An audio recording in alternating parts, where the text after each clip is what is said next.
Good evening, everyone, and welcome on behalf of the British-German Association to this evening's event on the UK, Germany, and the US elections.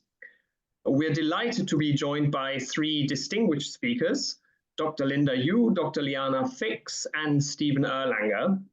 My name is Arne Moos, and I'm the Regions Partnerships and Schools lead here at the BGA. If you're joining us for the first time today and like what you see, then please consider becoming a BGA member. You can do that with just a few clicks by going to our website at britishgermanassociation.org, where you can also find out more about our work and about our events program. Before we begin, a quick note on technology. If you look at the bottom of your screen, you'll find the Q&A button, which you can use to post questions during the event and also to upvote questions from others. And your input will then inform the Q&A session at the end of our event. But now, without further ado, let me introduce Stephen Erlanger, who will kindly moderate tonight's discussion. Stephen is the Chief Diplomatic Correspondent for the New York Times, covering Europe. He studied at Harvard, taught in the Kennedy School of Government, and has reported from more than 120 countries. Among the awards he received are 2 Pulitzer Prizes, in which he shared in 2002 and 2017. Stephen, over to you. Well, thank you, Arne. It always sounds like my obituary being read. It's a terrible thing. I'm very happy to do this. I'm based in Berlin, but I'm an American, but I've spent 9 years of my life in Britain as a journalist in 2 different tranches. And I was in Germany for 9/11 also. I feel qualified for the British-German Association to talk about the American election. So we have 2 excellent panelists, of course. Linda Yueh, who's an economist and teaches at Oxford and does many other things. And Liana Fix, who is a German who I knew at the Kerber Foundation and now is with the Council on Foreign Relations in Washington. So we're here to talk, as Arne said, about the American election, what it might mean for Britain, what it might mean for Germany, what it might mean for all of us little creatures on this planet. So Linda, why don't we begin with you?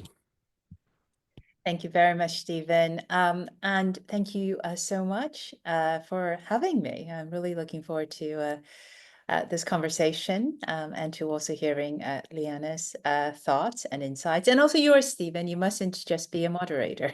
So no, I like the French word animateur. When you're supposed to animate a conversation, moderate is to tone it down. I don't believe in that. So go ahead. This is gonna be fun. So I'm just gonna, my area is economics. So I'm just gonna kick off with some thoughts on what Trump 2.0 means for the UK and German economies. And I'll focus, unsurprisingly, on tariffs and then a bit on the economic impact. So I think the very first thing that I will say is I think, if you look at Trump 1.0, I think one thing we should expect is volatility. And we should, as I go through some of the headlines about what might happen in the first 100 days, I think we should also accept a certain level of uncertainty about what policies could be implemented. That being said, I think the reason I'm focusing on tariffs, just in the interest of time, is because it is something which I think are very likely to come in using, the first term as a precedent. But the other thing I'm going to caveat is I think oftentimes, and we learned this again under Trump 1.0, is that a policy is often a starting point. So President Trump is the author of a book called The Art of the Deal. And so sort of the author. Yeah. Sorry. And so negotiations, I think, will very much form what happens in the area of tariffs, and I'm sure in other areas. So let me just kind of touch on that, and as I say, lightly touch on a few other economic issues that I hope we can just discuss in more detail, and then briefly on the economic outlook. So on tariffs, the figures that I'm going to give you on economic impact was based on what he said previously, which is 10 to 20% tariffs across the board. And that's very unusual. Most economists can't remember a time when a country actually opposed tariffs across the board. You know, 60% on China, 200% on Mexico. But the headlines today are that he's looking at 25% tariffs on Canada and on Mexico, and 10% on Chinese imports into the US.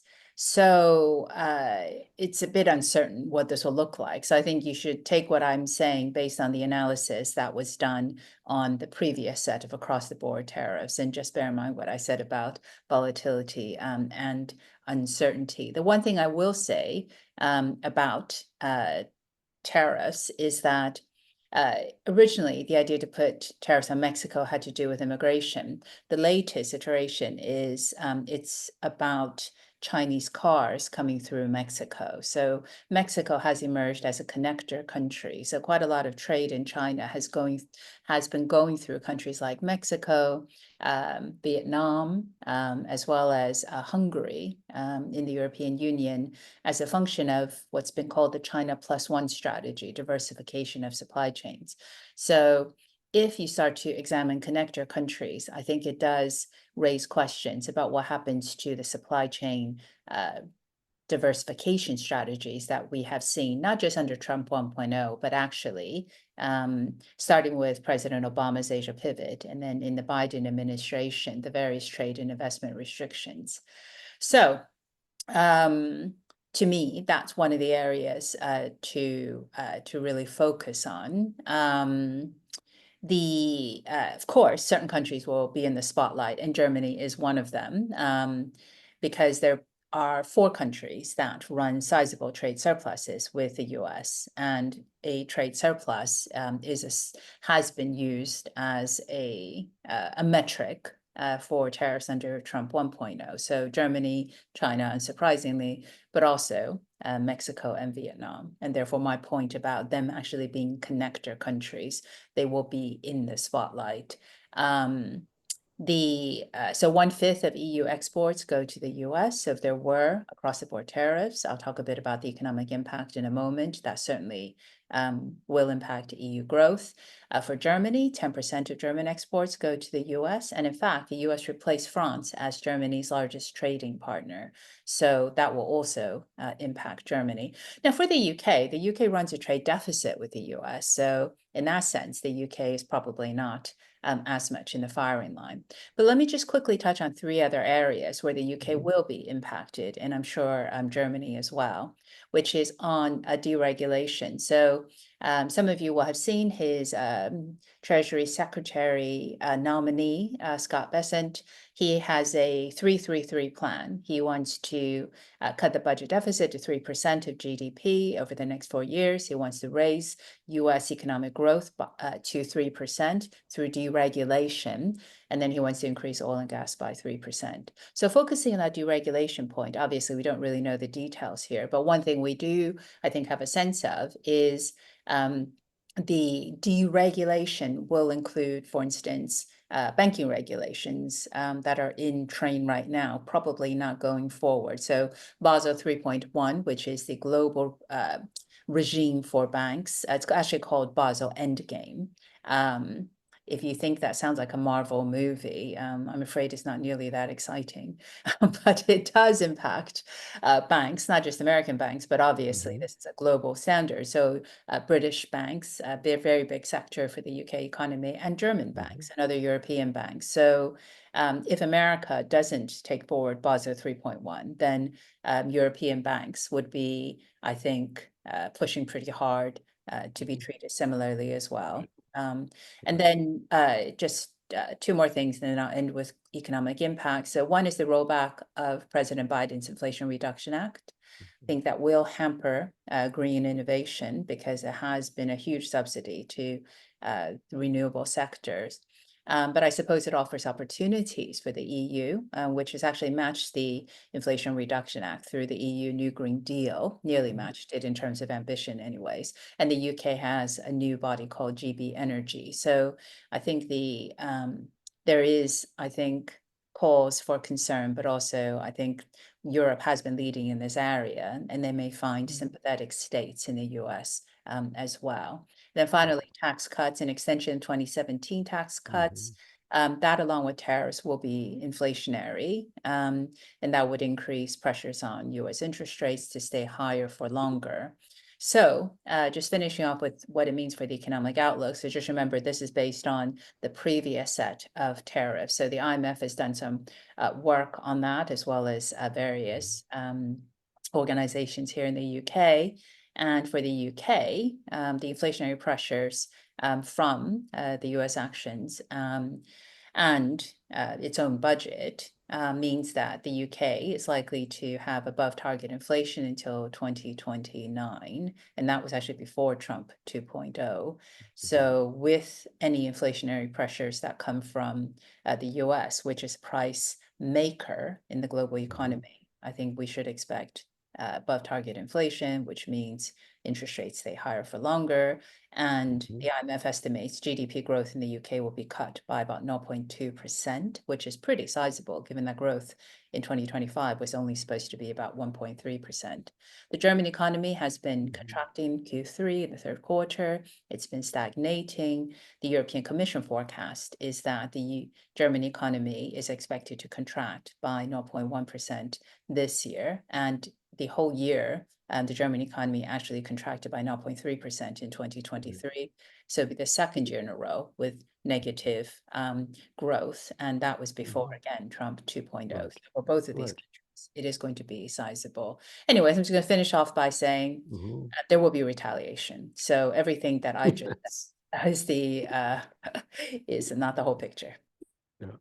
Well, thank you, Lynn. I mean, it's a very good and sort of troubling summary. But of course, the thing about Trump is he's a negotiator. So I don't believe his figures. I mean, he throws out figures constantly. The one thing he certainly says is he thinks tariff is the most beautiful word in the English language. And he has this weird obsession with balance of trade. He thinks countries have to have evenly balanced trade. So he doesn't really get it. And I'm also going to be very intrigued to see how we limit our debt, our spending to 3% of GDP when we're cutting taxes. Maybe Elon Musk is going to, as he promises, to cut $2 trillion off the US budget in a minute. I mean, it's going to be quite a show, I have to say, and I respect your sober look. Liana, turning to you, and security, European security, what is it? I mean, again, Trump, his people have conflicting views, it seems to me, on Ukraine, on NATO, but what's your sense of it now, speaking to us from Washington, the capital of all this uncertainty? Yeah, I mean, there's one, and first of all, wonderful to be with Linda and with you, Stephen, on this panel. I learn and benefit from both of your wisdom here.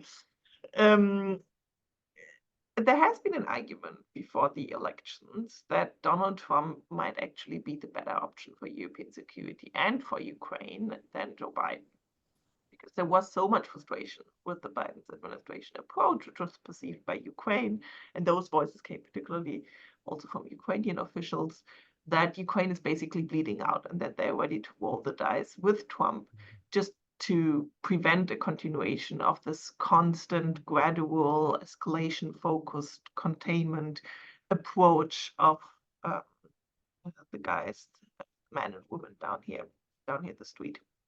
In the National Security Council. I believe this is a naive hope and an over-optimistic hope. Of course, Donald Trump will have a full range of negotiation options on his table, and those range from coercion towards Vladimir Putin, because the biggest challenge, and he perhaps doesn't even know that this is a big challenge, because he thinks he's kind of friends with Putin, and if he says, well, let's sit at a table, Putin will say, of course, sure, let's have a drink, but then it might actually be much more difficult, and he has the full range of options, which can be coercive options, from brutally coercive options, attacking Russian oil supplies, to surging military support for Ukraine, somewhat even bringing into the play NATO membership. two options by which he might think he can incentivize Vladimir Putin to negotiate or to stick to a ceasefire agreements, which would be lifting sanctions, stopping military support to Ukraine. Now, those who try to be optimistic and hopeful in this town still argue that given the team that he has assembled around him, National Security Advisor Waltz, Senator Marco Rubio, he might go for the more coercive options and might actually positively surprise us with not throwing Ukraine under the bus. There's also another reading or another narrative which goes, he will try to be nice with Putin at the beginning, but then Putin will blow it up because he has done so often in the past and has not sort of made use of the opportunities that were presented to him. And then Donald Trump will feel humiliated and will escalate. So those are the optimistic readings. The less optimistic readings, and I think those are more likely, are that Donald Trump will not fully and immediately throw Ukraine under the bus, but slowly.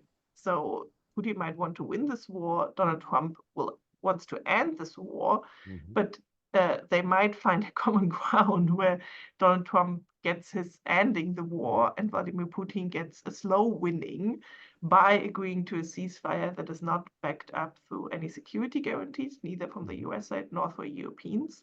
There is a discussion about Europeans providing troops for Ukraine as a security guarantee. But as far as I can tell, and curious to hear what you hear, Stephen, there's a lot of risk aversion with this idea, and not only in Berlin and in Paris, but even in Poland and Baltic countries, because it seems just a wild idea to put European troops on the ground in Ukraine based on an agreement between Trump and Putin that. And it's a very long border. I It mean, is. it's not like Estonia, right?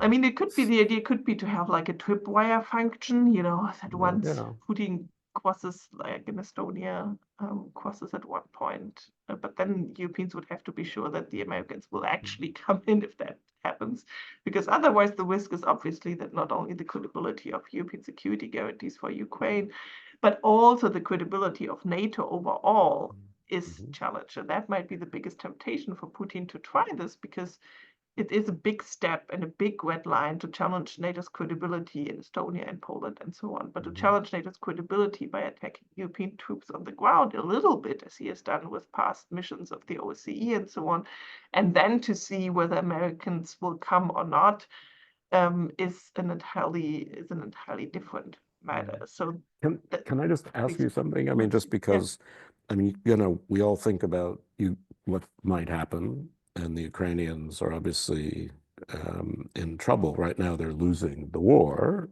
in a slow way. And I've been very struck by Biden's decision, not just with the ATACMS, but to send landmines, anti-personnel landmines to Ukraine, because they're trying to create a defensive line to stop the Russians to create a ceasefire possibility, right?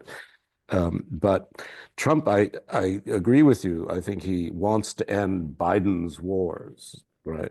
Both in Ukraine and in the Middle East. I don't think he cares so much whose interests he sacrifices to end those wars. So the question I have for you is neutrality, right? I mean, under Yanukovych, Ukraine was not interested in NATO, but it was a long time ago, and it was before the Maidan, and it was before Russia created this Ukrainian nationalism that's quite strong. So, I mean, what if Putin says, yeah, sure, we can stop here, but I just want Ukraine to be neutral, not join NATO, and have a military, but a limited military.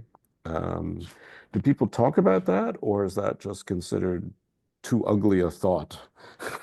I think that's a very real option we have to consider, because from the Russian side, if we look back to the Istanbul negotiations, which I don't think were at any time close to being concluded or being successful, but they still tell us something.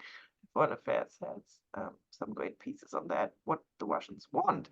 And from a Russian perspective, just a ceasefire will not be enough. I mean, why would they want one if they are slowly winning and the costs of 1,200, 1,500 men per day dying there doesn't really matter, especially with North Korean reinforcement, Yemeni Yemeni fighters and so on. So he will want something different. And part of that will be, and that's what he also wanted in Istanbul, restrictions on the size of Ukrainian military. As say in the political composition, the future political composition of Ukraine, as well as history, language, laws, all those kinds of domestic stuff. And I do think that for a Trump administration, they would actually be fine with saying Ukraine will not be member for NATO, and if they want to be more cautious, they will say for 10 years or whatsoever.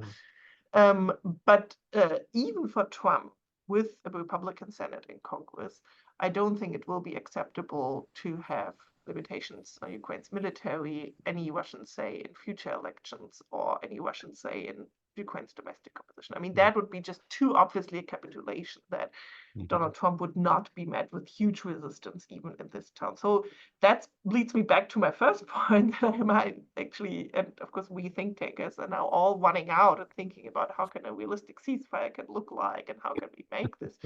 But which brings me again to my first point that actually it might be much more difficult for Trump to deal with Putin on that than he thinks, because from Putin's perspective, he's not interested in a ceasefire. He wants to reach the borders of the 4 Ukrainian districts that he has annexed, although sort of not controlling them.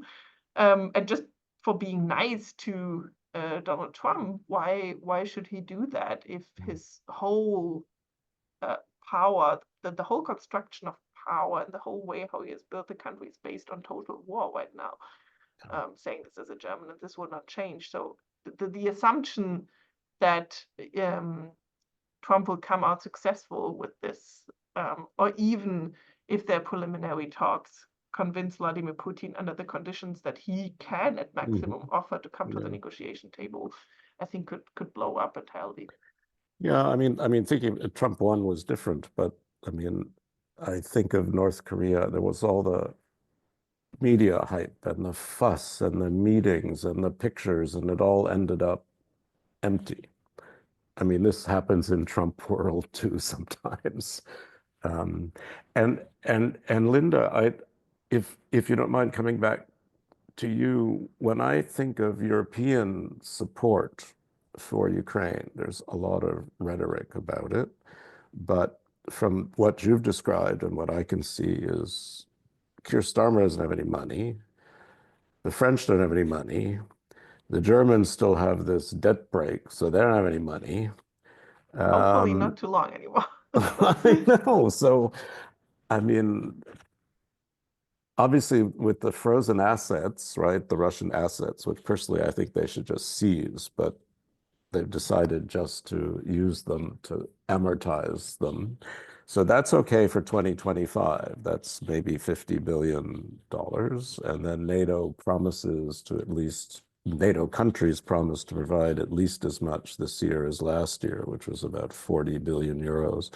So I think this year is okay. But I mean, can people afford a sort of long-term war in Ukraine, plus all the other promises new governments are making? It's a hard question. I don't expect you to know the answer, but I think it's worth asking it anyway. No, it certainly is. I think President Trump is very likely to press European countries to make their contributions to NATO. And I think one of the challenges for Europe, and this is a very long-standing one, which is the US gets to borrow at very cheap rates. It's called exorbitant privilege, coined by the former French president, whose name I cannot pronounce because my French is appalling, but Valéry Giscard d'Estaing. And so Europe will have to make choices. There will have to be trade-offs, and I think looking at potential elections in Germany, I think there's going to be political shifts there. France, as you know, has had a not very successful legislative election. And they also have. So what I would probably, say is amidst all this change, yes, the British Prime Minister Keir Starmer is going to be in position for the next 4.5 years. But just taking the UK as an example, spending more on defense will mean spending less on something else because of the way they formulated their budget rules. And so to me, coming back to the political will, is the political will I think that will really matter. I don't think you'll get a lot of resources mobilized at the European level, because that's always another option. I mentioned the new Green Deal.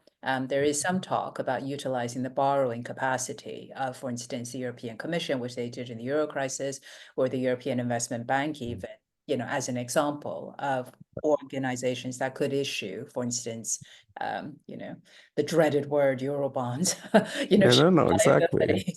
but so I think, you know, I think for Europe, there will be hard choices to make, which is why the elections will really matter, I think, in Germany. No, this fascinates me, because having spent 6 years in Brussels, I mean, you know, I covered Brexit in Britain and then got to Brussels to cover the end of Brexit, which was endless and miserable. But this whole issue of collective bonds, right? I mean, particularly for defense, makes an awful lot of sense, but that doesn't mean it'll happen, because it has to be unanimous. Will Orban go along, or Fico, et cetera, et cetera? And now Keir Starmer keeps talking about moving back into a different relationship with the EU. And I think, as a sort of semi-socialist, he must be feeling very lonely these days,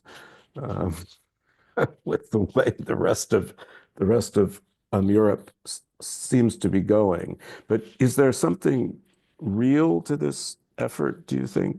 I mean, is it all just about trade, or is it about security?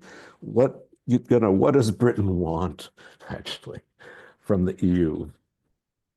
I would say both of those things: better trading relationship and more security collaboration. So actually, the UK and France have a long-standing security arrangement, but I think the nature of the threats that we face means that there is every need for the UK to be part of intelligence sharing, as well as you know, presenting a common front on issues. So I do think that is a ambition of this government. And the trade one is, you know, this is the CPA, which is the trade agreement with the EU. If you read the clauses, it's pretty much subject to negotiation very regularly. So Brexit actually it does actually seem a little bit never ending, but at the moment, any improvements would reduce frictions, because ultimately I think better relations will only get the UK so far as a quote third country.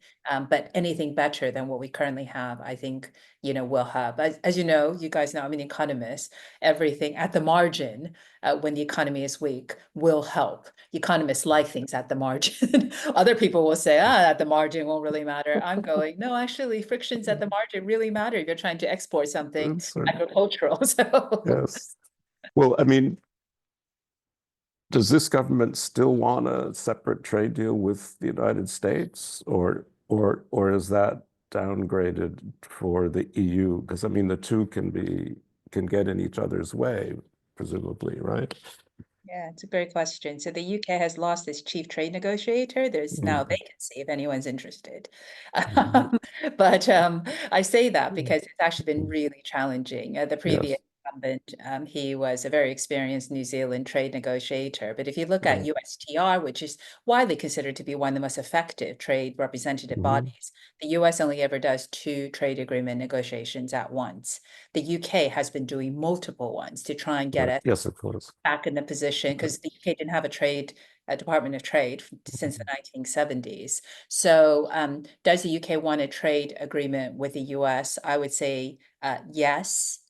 Is it likely to get one under current circumstances? No. There are some reports that because you know, under Trump 2.0, the UK, as I said, runs a trade deficit. Yeah. UK, And Trump loves Britain. I mean, just invite him to meet the king again. It'll be fine. His mother's Scottish, I think. Yes, He's an no, Anglican. absolutely. His mother was Scottish. Unfortunately, his grandfather was German, so he's not happy about that. So I think if you were to look at where the UK could get the biggest return for its trade negotiations, certainly the EU and the US, but both are notoriously difficult to negotiate with for different reasons. So the UK has actually been doing other trade agreements or trying to. So it's not clear to me there's a clear prioritization. I think they're waiting for the dust to settle. But there's I think for looking ahead, I would expect not free trade agreements, but what's called mini deals. The EU does a lot of those. And I think that's the way forward to the US as well. Just a deal on services, a deal on regulation. Because as I said, big FTAs just take so much effort. And yeah, and people seem to have stopped believing in them somehow. Liana, can I ask you about the other big war?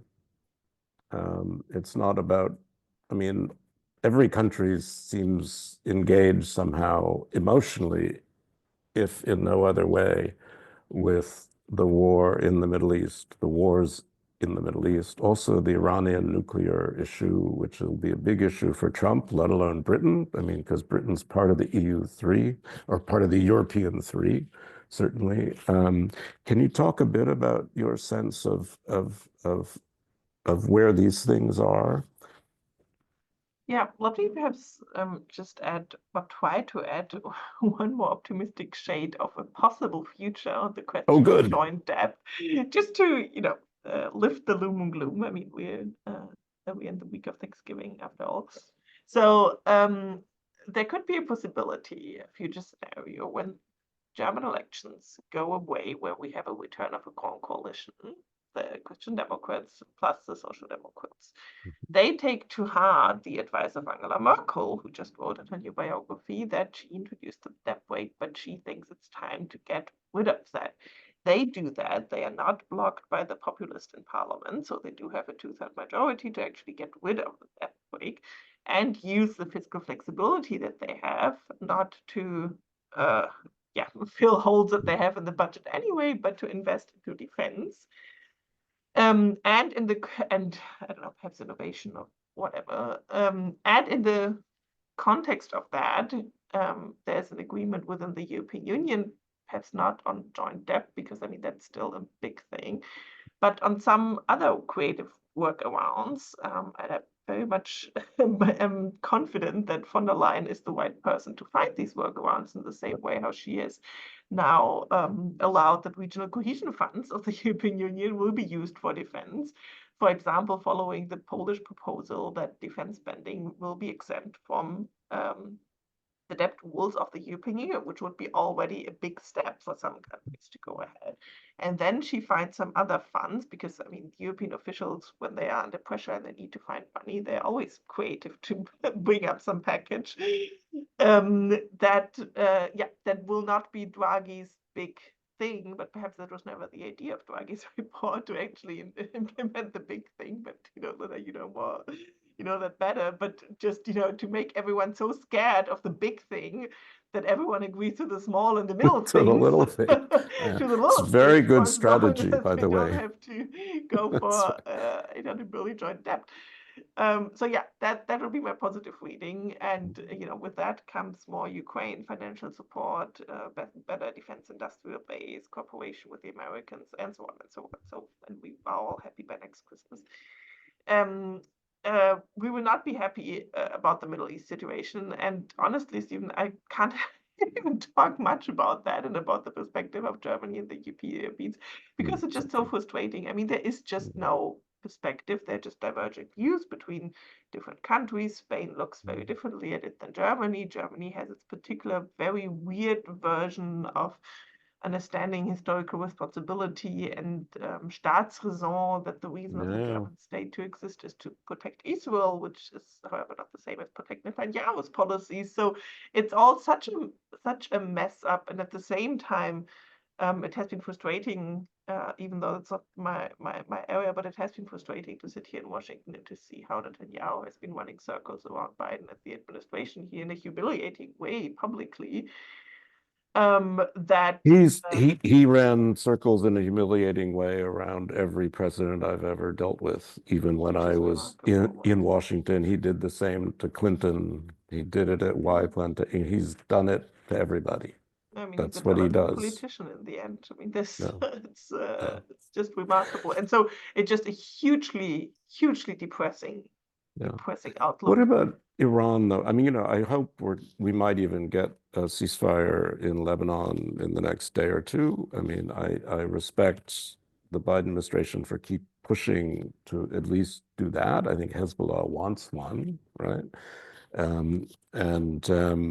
But Gaza is, I mean, I think Israel's going to be occupying Gaza for the next year and a half at least, effectively. And frankly, the world complains and they don't care.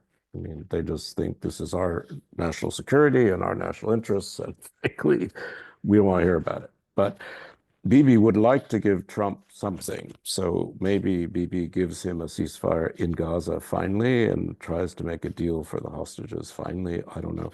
Iran is interesting, again, just because the Iranians seem, at least through my reporting, seem to be very interested in at least trying again to negotiate some kind of economic deal in return for restrictions on enrichment. And the E3 will meet Iran again in Geneva on Friday. I think trying to look for possibilities that they can shove in front of Trump, because Trump will only have a few months if he wants to do a deal. So I don't know if people are talking much about it in Washington, but I think it's really could be something that happens quite early in the administration. I mean, what is definitely sort of retrospectively, it is very clear that that Biden's policy towards Iran was basically doing little, preventing escalation, and just waiting this all out, which is not a successful, has never appeared as a successful strategy. And so the consensus here before the elections was definitely that there needs to be a broader Iran strategy.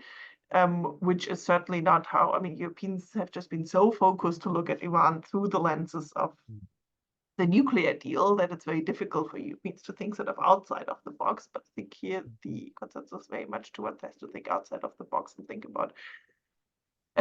about possibilities to pressure Iran. I'm not sure how successful Europeans will be to put something in front of Trump, or to what extent he really will see Europeans as credible interlocutors on these issues. I mean, he will talk to Europeans about Ukraine, but I don't really see why he should listen to the advice of Europeans when it comes to Iran. I mean, from his perspective, this is not necessarily Europe's business. He never liked the nuclear deal that the Europeans were sort of championing.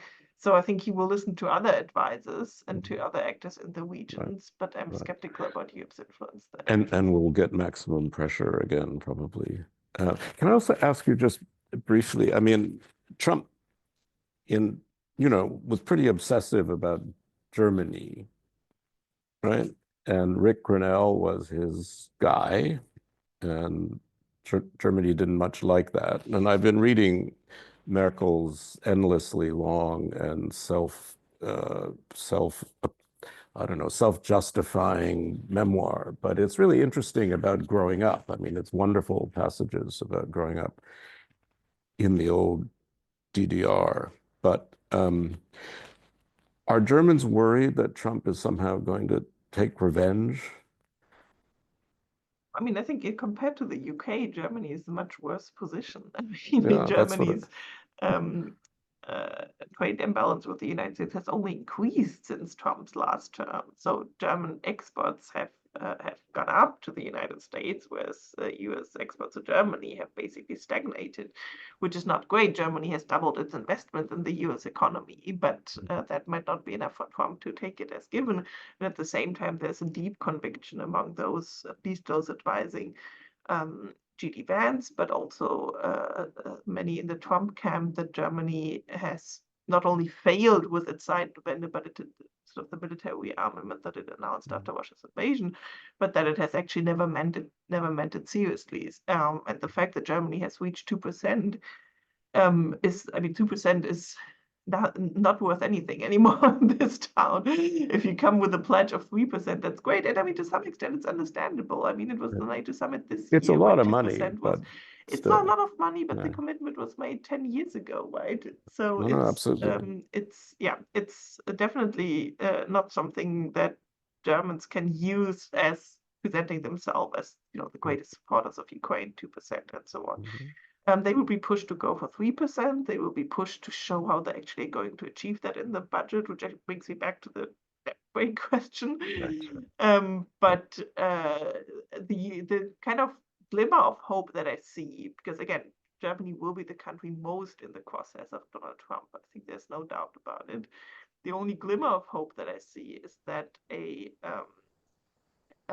Friedrich Merz government, Friedrich Merz, leader of the Conservatives, who's likely to win the next elections, might have better chances to deal with Donald Trump than the traffic light coalition that we have now, because Friedrich Merz can try to portray himself, if he gets over his vanity, to portray himself as a successful businessman. You know, I'm also flying my own plane.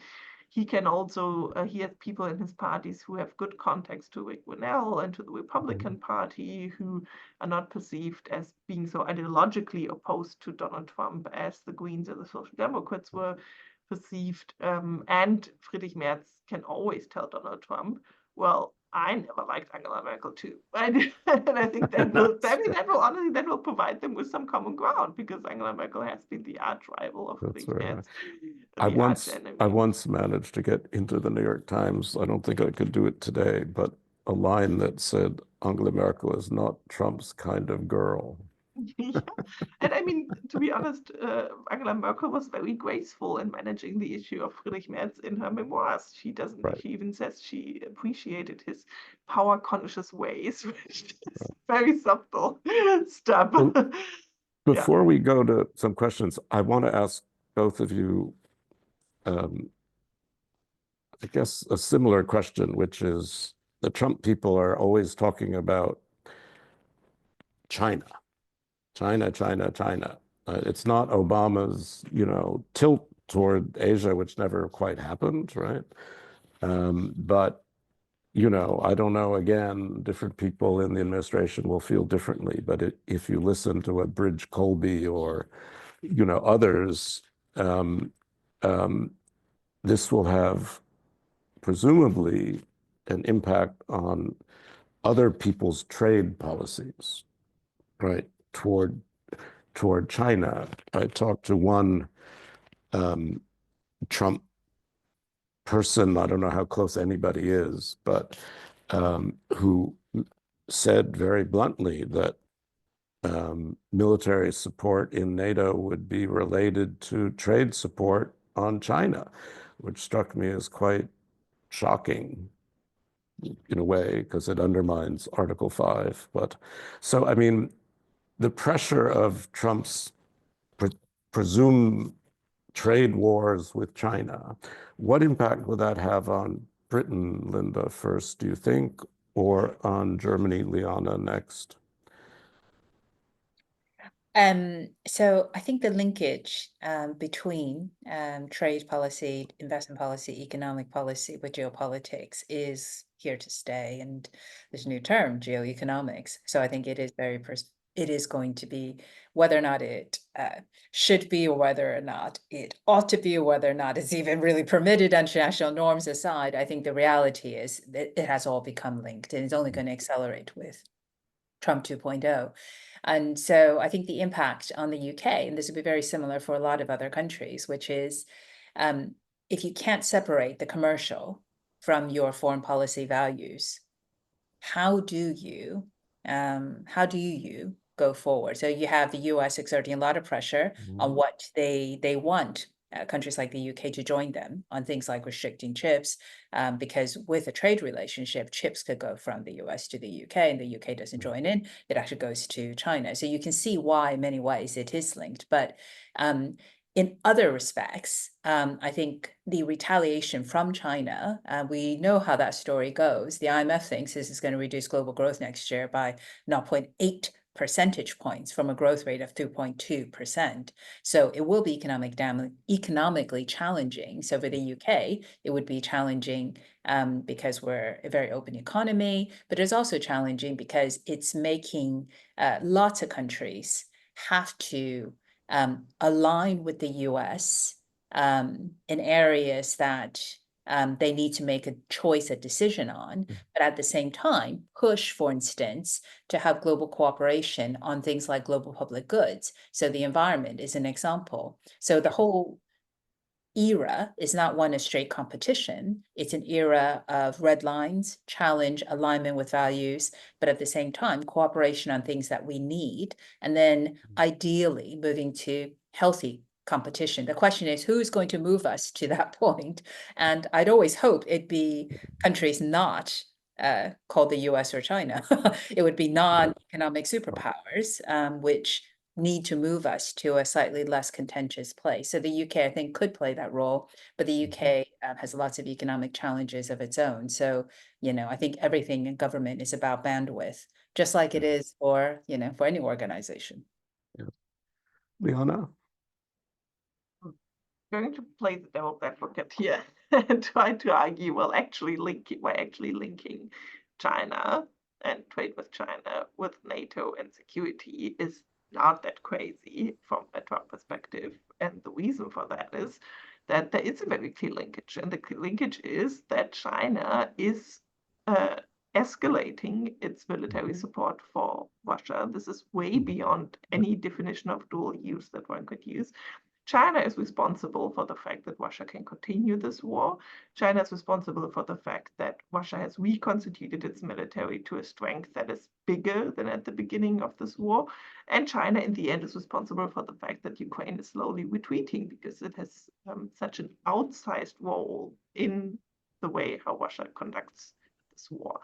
And when I hear some Europeans comparing this to how that this are just some Chinese firms, that is all not strategic from the leadership, and Europeans are also not able to crack down on exports that go through Georgia and the South Caucasus and Central Asia to Russia. So somehow things end up in Russia. I mean, that's completely ridiculous to me. I mean, the way how Europeans are closing their eyes and not and ignoring the topic of China's support will backfire because from Trump's perspective, why should he invest in Ukraine and European security if that is matched or neutralized by China's support for Russia, but Europeans are not willing to do anything about that? Again, they have sanctioned 10 mainland companies, which is ridiculous. And they have published a NATO statement about China being a critical enabler of Russia's war. That's it. Yeah. It's all about rhetoric. And so the Europeans' plea for Trump continuing to support Ukraine, continuing to support European security becomes less credible if they are not willing to challenge China there. And so from Trump's and team's perspective, I do think this linkage does make some sense. And that doesn't mean, and I know how big the economic fears are, especially in Germany, but there is a space between addressing what China is doing through sanctions on Chinese companies and between getting rid of sort of, wrecking all the trade relations with China. Right. And Europeans are not exploring that space. And so in the end, it's to some extent their fault if the Trump administration will come back to them and will tell them, well, that's not great. Yeah, well, von der Leyen's trying to come up with an offer. We'll see. We have some questions online. And I'm going to, I guess, read some of them. This, I think, it's partly about Germany, but Linda, you might want to respond first. It's from Daniel Wöhler. If I'm not mispronouncing his name, I apologize. He says, as an investor in the German corporate sector, it seems clear Germany needs to address its dependency on exports, especially autos and energy imports, obviously gas. With challenges coming from Trump and China, how does Germany work its way out of this economic dilemma? Some combination of stimulus and economic reforms are needed. What's the best path forward, he asks. Yeah, it's a great question. So if you look at the fundamental reason why Germany's economy is stagnating is a lack of productivity growth. It's the same reason for all major economies. So, so how do you get that efficiency and productivity growth? One, you need investment. And I think the cutting back on public investment doesn't really help. It's still better than the UK, but I think that is one of the reasons you're not preparing your economy to move towards the technologies of the 21st century. So in other words, it's great to sell automobiles. It's great to have capital goods, which are highly in demand, but in many ways, that was a 20th century model.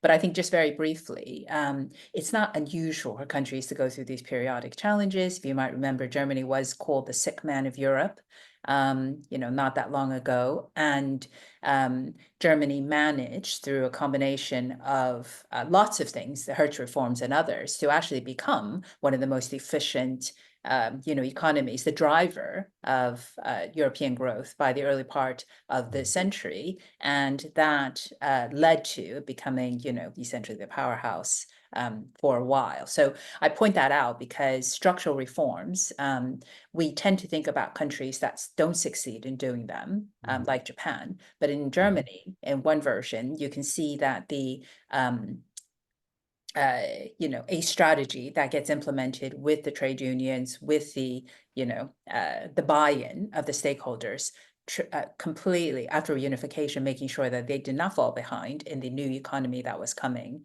That was part of the impetus for Germany becoming very dominant. But now is in this part of the cycle where I think it needs another set of structural reforms. And yes, weaning itself off in many ways from the growth drivers of the past. Retaining those, but growing other sectors relatively more. That's actually how successful economies operate. You never think of, you're not going to shrink autos. You just need to grow other sectors or upgrade the autos, the OEMs, to become, much more technologically driven. That's actually how growth happens. But I'll stop there because there's no, it's good. There's a lot there. That's helpful. No. And Liana, I don't know if you want to talk about that a bit, but let me also direct another question to you from Anna Wright, who asks you whether you think Rutte, NATO, and the EU might earn more respect from Trump, or some respect from Trump, by investing in their own defense and security capabilities, and also obviously buying American tech in tandem with building up European defense production capacity. Yes, I think this is the way to go. And sort of in terms of what Ursula von der Leyen is preparing as a package, one big line of that package should be Europeans committing to, we aim to achieve 3% of defense spending. Without too many details, but saying this is the plan, we aim to achieve 3% of defense spending. 2.5% will definitely not cut it. So they have to throw this into the mix, whatever, the details are going to be worked out later. And they have to throw into the mix that while we are building up our own European defense industrial base, this will also offer great opportunities to US companies, making then somehow sure that it's not only US companies, but also European defense industry that will benefit. But this has to be part of the proposal. I think this is not just something that will save NATO in all circumstances. And I've been saying that they should do this at the Hague Summit, NATO Hague Summit next June. Is it June? Yeah. No, but probably. Actually, by now, I think that's too late. I think it's actually important to impose your own logic on the Trump administration pretty early, as Japan and Abe have been doing back then. I think was a good example that I recently heard. So it's better to come up with that now early on. I don't know how you're going to manage to bring Germany into that mess with elections.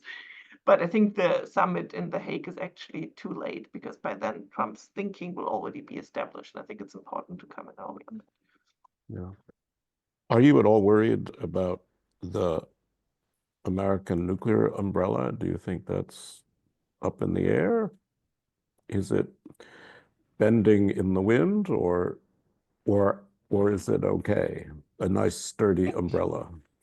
I think it's okay. I don't really see why sort of Republicans would want to do that.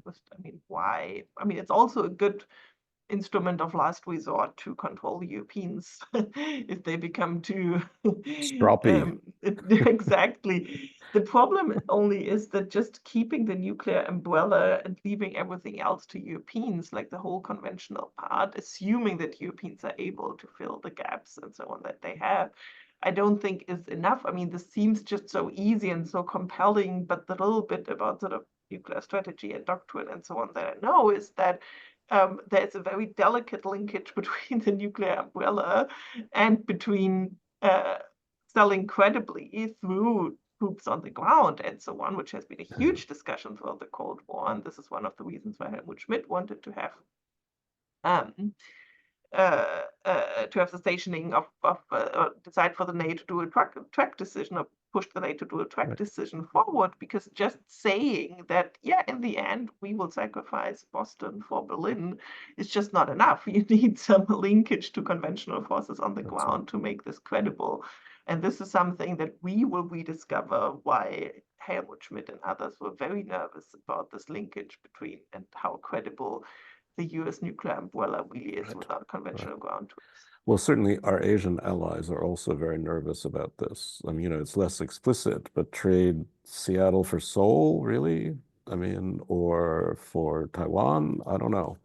I mean, we haven't talked about that part of the China question because we're dealing with Germany and Britain and the American election. But you know, I'm a former Southeast Asia bureau chief and spent quite a lot of time talking to anxious Asian allies, and Japan is feeling pretty vulnerable these days in some ways. And the last question I'd have, given what's going on with Ukraine and Putin, I mean, do either of you feel that Europeans, I include definitely Britain in this, feel they're in a generational challenge with Russia, or is there still somehow this sense that this will be over soon and we can all go back to where we were before?